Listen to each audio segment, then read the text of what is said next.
Saludo vía Skype a Froilán Enciso, él es profesor investigador del Centro de Investigación y Docencias Económicas del CIDE y analista senior del International Crisis Group. Froilán, muchas gracias por esta comunicación para Sin Línea. Muy buenas noches. Muchas gracias a ti por la invitación. Es siempre un gusto platicar contigo y con tu auditorio. Muchas gracias, Froilán. Pues ya hubo reacciones incluso de las Fuerzas Armadas, del titular de la Sedena y de la Marina, pronunciándose en contra de este planteamiento que hizo Andrés Manuel López Obrador el fin de semana, en el cual no descarta que de llegar al poder él pudiera analizar, dice, todas las opciones, entre ellas una posible amnistía para delincuentes en aras de buscar o de encontrar la paz en el país. ¿Qué opinas de todo esto, Froilán? Pues evidentemente López Obrador está buscando diferenciarse de sus contrincantes políticos en un momento en el que muchos de los partidos, muchos de los políticos nacionales están apostándole a una ley como la Ley de Seguridad Interior, en la que se perpetúa el militarismo como la única manera para combatir el crimen, para combatir el problema de las drogas. López Obrador decide diferenciarse, decide tomar un discurso completamente diferente, un discurso que pone el énfasis en el diálogo y en un diálogo muy radical. Él plantea incluso un diálogo entre las víctimas de Guerrero, víctimas de violencia, como los 43 estudiantes de Ayotzinapa, con victimarios que pudieran tener información que ayudara, que puede llegar a ayudar a pues, tener verdad en estos actos de violencia.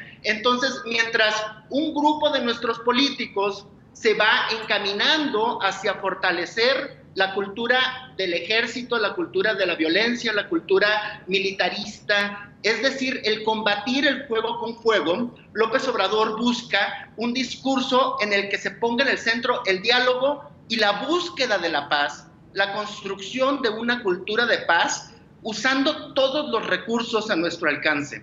Entonces yo creo que pues, es una apuesta atrevida. No me parece extraño que el secretario de la Defensa Nacional se esté ahorita pronunciando en contra, porque lo que está proponiendo López Obrador pues es básicamente lo contrario a la cultura de guerra, lo contrario a lo que hacen los ejércitos. Está proponiendo una cultura de paz.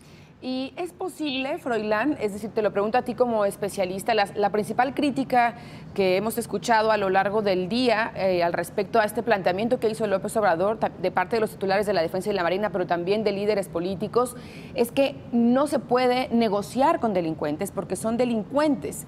¿Qué ejemplos hay en otros países de procesos como este y en qué han terminado? Y lo que te preguntaba al principio, ¿es una propuesta que es viable o lo dijo López Obrador a la ligera o le falta decirnos los detalles de su idea? O en ese sentido, ¿qué piensas? Pues yo pienso que la idea de una amnistía, que ha sido lo más polémico en esta discusión, pues es muy frecuente. Ha habido amnistías en otros conflictos mucho más convencionales que el que hemos tenido, en guerras específicamente o en transiciones de dictaduras a democracias. Las amnistías normalmente son parte de procesos de justicia transicional.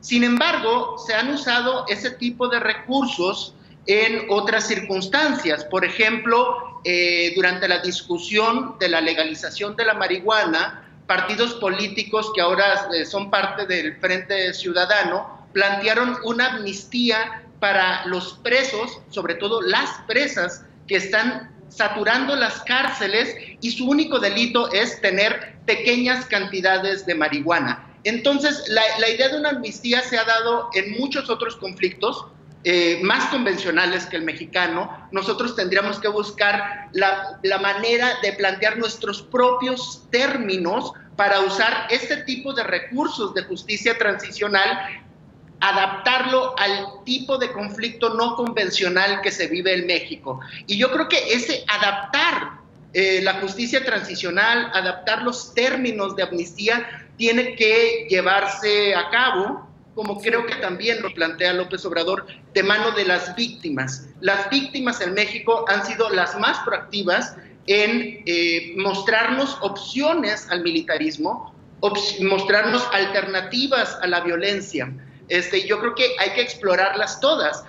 Algo que sería muy triste que ocurriera y que siguiera ocurriendo y que ocurriera específicamente mañana con la posible aprobación de la Ley de Seguridad Interior es que perpetuemos el discurso de la guerra y no nos abramos a otras opciones políticas, a otras formas de ver este conflicto en que estamos metidos, como el posible diálogo con los criminales. Se dice, con los criminales no se puede dialogar.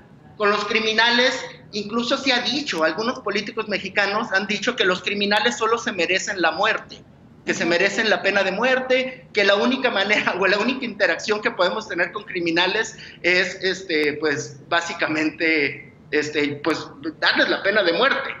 Incluso hay gente que dice que los derechos humanos no son para los humanos, sí.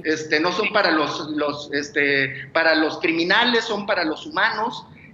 Como discursos muy radicalizados de la cultura de guerra. Entonces, pues yo saludo que haya por lo menos ahora algunas opciones políticas o algunos políticos que estén planteando una opción distinta a la perpetuación del militarismo, a la perpetuación del discurso de guerra, como que el que promueven desde la Sedena y la Secretaría de Marina, tristemente. Froilán, por último, pero negociar con integrantes del crimen organizado no nos llevaría, en todo caso, a una llamada Pax Narca que pudiera después tener consecuencias graves, o sea, que tranquilizara las cosas por un momento, pero que después se descompusiera todo de nuevo?